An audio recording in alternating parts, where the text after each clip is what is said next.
I'm continually fascinated by how nature has put these connections together. I mean, they're endless, but one of them I want to talk about today is sunlight. About 8 minutes and 20 seconds ago, the light that left that sun, traveling 93 million miles, is now contacting my skin.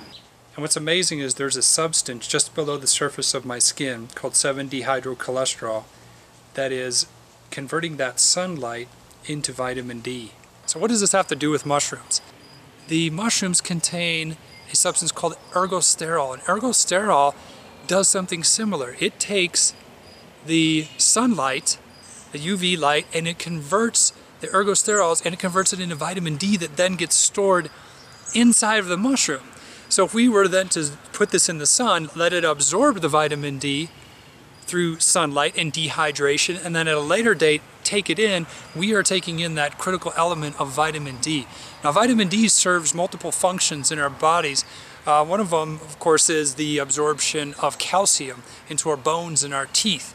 And they're also, the latest research is finding out that vitamin D is also assisted in the expression of up to 2,000 genes. So it's very important that we get vitamin D, and unfortunately about a third of the population is vitamin D deficient.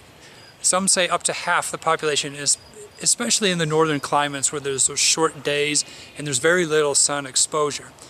People who don't take in those food sources like eggs and yogurt, milk products, fish that don't have a high level of vitamin D, vegans for example, it's very difficult for them to get that, and here's a very simple way to do it. Well, the first step, of course, is to obtain some organic mushrooms. Again, you can use shiitake, oyster, whatever you like to use. In this case, we're going to use shiitake from one of our shiitake kits.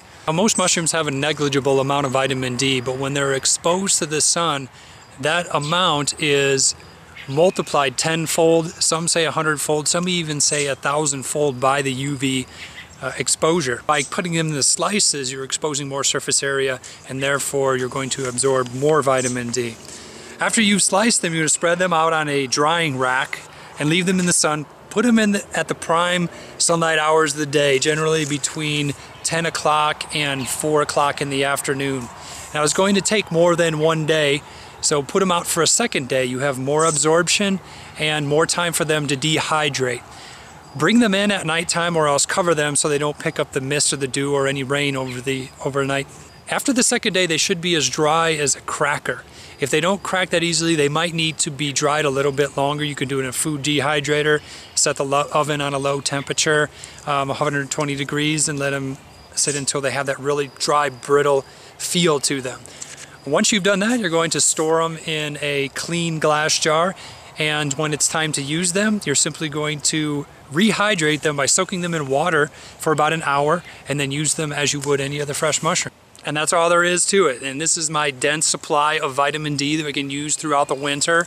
We'll get into those cold months, and I need extra vitamin D for all of those reasons. Remember, the vitamin D is just the tip of the iceberg with the health promoting effects of the mushroom. This is just one other aspect to layer onto the many, many, many other health benefits that the mushrooms have. So please give it a try. It's really simple, it's fun, kids love it obviously, and you have a great, healthy, natural supply of vitamin D. Thank you.